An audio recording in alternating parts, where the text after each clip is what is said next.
Even without doing any activity, you can still manifest what you want if you organize these 4 dimensions in one direction and keep it unwavering in that direction for a certain period of time. Now he believes Shiva will do it for him and it will happen. So is Shiva going to come and build your house? No, I want you to understand, God will not lift his little finger for you. What has not happened till now on this planet can happen tomorrow. Human beings are capable of making it happen tomorrow.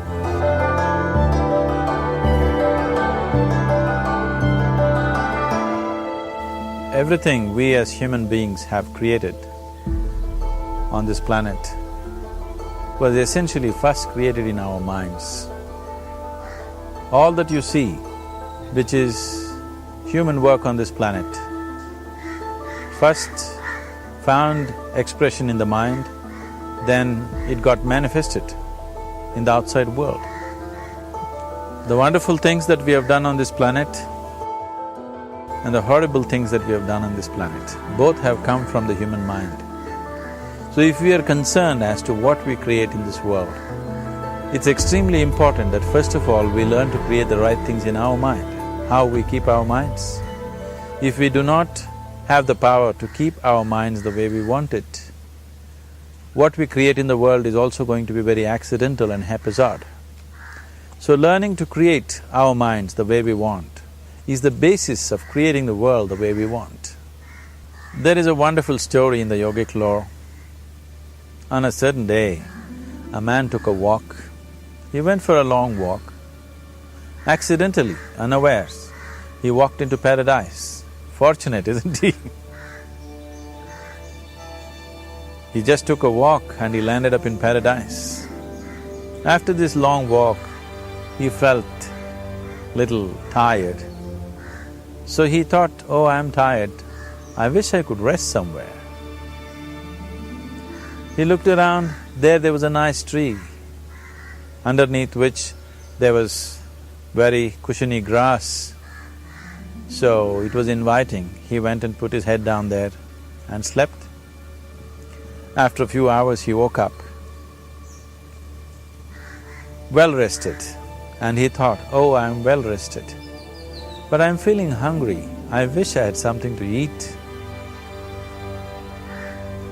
And he thought about all the nice things that he ever wanted to eat in his life. And instantly, all those things appeared in front of him. You need to understand, there the service is like that. Hungry people don't ask questions. Food came and he ate. Stomach became full. Then he thought, oh, my stomach is full, I wish I had something to drink. All the nice things that he ever wanted to drink, he thought about it and all of them just appeared in front of him. Drinking people also don't ask questions, so he drank.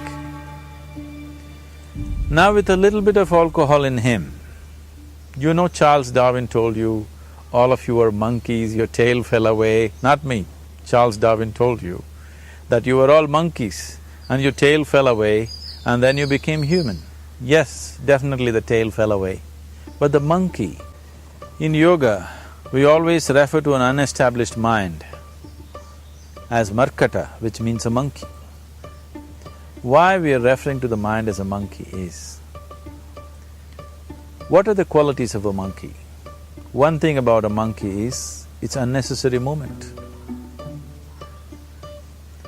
And another thing about the monkey is, if I say you're monkeying somebody, what does it mean? Imitation. Monkey and imitation have become synonymous. So these two essential qualities of a monkey are very much the qualities of an unestablished mind. Unnecessary movement, you don't have to learn it from the monkey, you can teach it to the monkey. And imitation is full-time job of the mind. So when these two qualities are on, a mind is referred to as a monkey. So this monkey became active within him. He just looked around, thought, what the hell is happening here? I asked for food, food came. I asked for drink, drink came. There must be ghosts around here. and ghosts came. Oh, the ghosts have come, they're going to surround me and torture me, he thought. Immediately the ghosts surrounded him and started torturing him. Then he started screaming in pain and said, oh, they're going to kill me, and he died. Just now he said he's a fortunate being. The problem is he was sitting under a kalpavriksha or a wishing tree. He asked for food, food came, he asked for drink, drink came, he asked for ghost, ghost came, he asked for torture, torture came, he asked for death, death happened. Now don't go looking for these kalpavrukshas in the forest. You can barely find a tree these days. A well-established mind, a mind which is in a state of samyukti, is referred to as a kalpavriksha. If you organize your mind to a certain level of organization, it in turn organizes the whole system.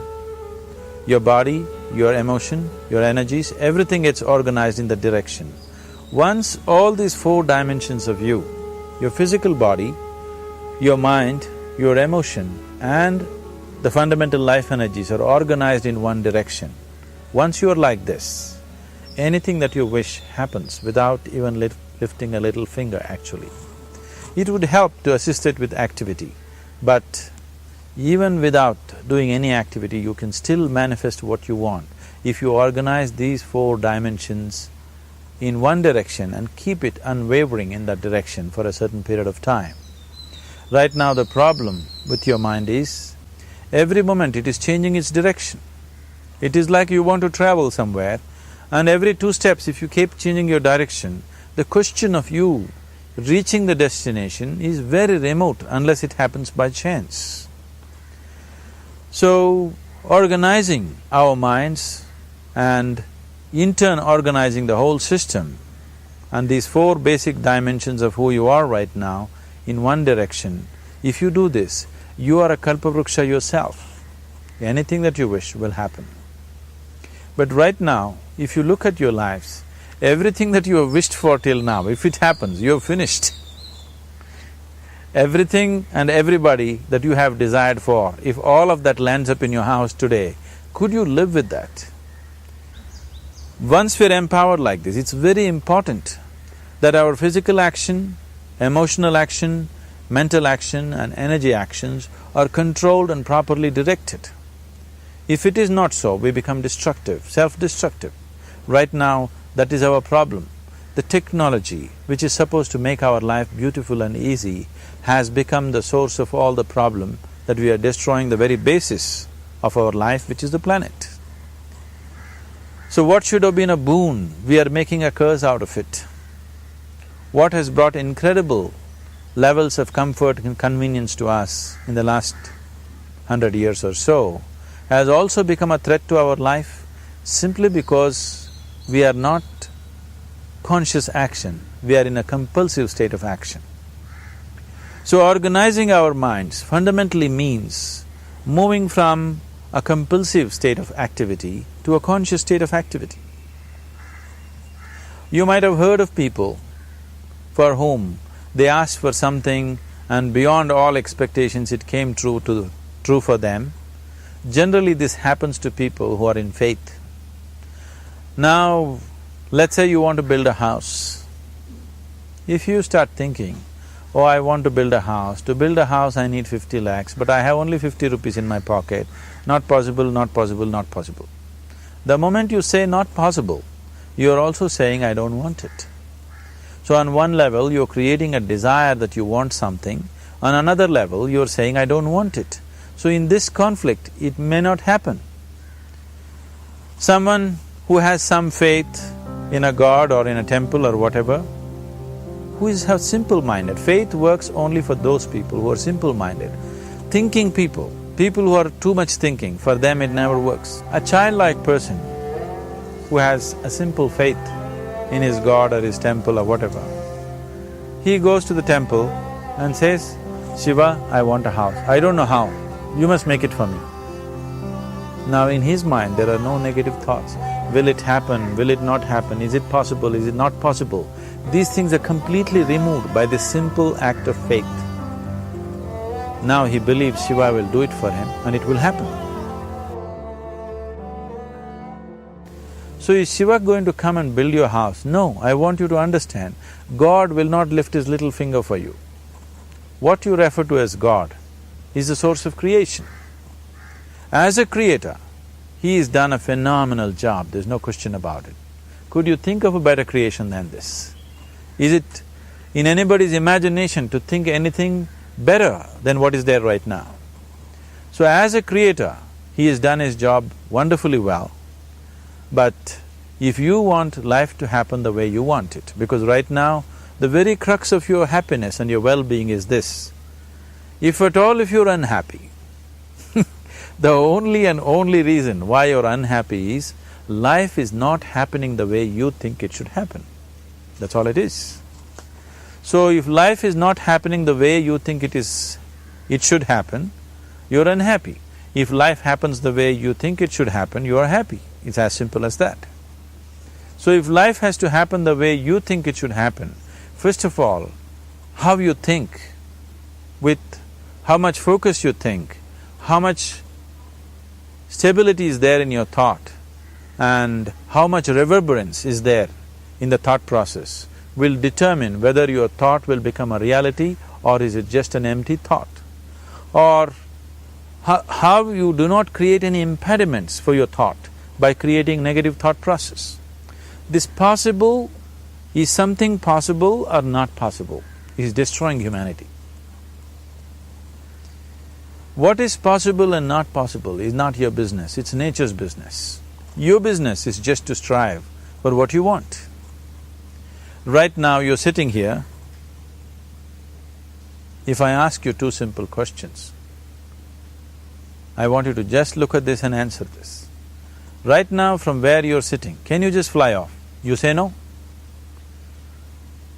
Right now from where you're sitting, can you get up and walk? You'll say yes. What is the basis of this? Why you say no to flying and yes to walking? Because past experience of life, many times you've gotten up and walked, never did you fly off. Or in other words, you're using the past experience of life as a basis for deciding whether something is possible or not possible. Or in other words, you have decided that what has not happened till now cannot happen in your life in future. This is a disgrace to humanity and the human spirit. What has not happened till now on this planet can happen tomorrow. Human beings are capable of making it happen tomorrow. So what is possible and what is not possible is not your business. That is nature's business. Nature will decide that. You just see what is it that you really want and strive for that. And if your thought is created in a powerful way, without any negativity, without any negative thoughts bringing down the intensity of the thought process, the first and foremost thing is you must be clear what is it that you really want. If you do not know what you want, the question of creating it doesn't arise. If you look at what you really want, what every human being wants is, he wants to live joyfully, he wants to live peacefully. In terms of its relationships, he wants it to be loving and affectionate. Or in other words, all that any human being is seeking for is pleasantness within himself, pleasantness around him. This pleasantness, if it happens in our body, we call this health and pleasure. If it happens in our mind, we call this peace and joy. If it happens in our emotion, we call this love and compassion. If it happens in our energy, we call this blissfulness and ecstasy. This is all that a human being is looking for. Whether he is going to his office to work, he wants to make money, build a career, build a family, he sits in the bar, sits in the temple, he is still looking for the same thing. Pleasantness within, pleasantness around. If this is what we want to create, I think it's time we addressed it directly and commit ourselves to creating it. So you want to create yourself as a peaceful human being, joyful human being, loving human being, a pleasant human being on all levels. And do you also want a world like this? A peaceful world, a loving world, a joyful world? No, I want greenery, I want food. When we say a joyful world, that means everything that you want has happened. So this is all that you're looking for. So all that you need to do is commit yourself to creating it, to create a peaceful, joyful and loving world, both for yourself and everybody around you. Every day in the morning, if you start your day with this simple thought in your mind, that today, wherever I go, I will create a peaceful, loving and joyful world. If you fall down 100 times in the day, what does it matter? For a committed man, there is no such thing as failure.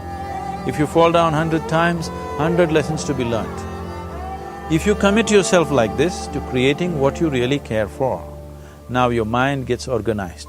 Once your mind gets organized, the way you think is the way you feel, your emotion will get organized. Once your thought and emotion is organized, your energies will get organized in the same direction. Once your thought, emotion and energies are organized, your very body will get organized. Once all these four are organized in one direction, your ability to create and manifest what you want is phenomenal. You are the creator in many ways. That which is the source of creation is functioning within you every moment of your life. It is just that, have you kept access to that dimension or not? Organizing the four basic elements of your life will give you that access. There are tools and technologies to do this. The whole science of yoga, the whole technology that we refer to as yoga is just about this, transforming yourself from being just a piece of creation to become a creator.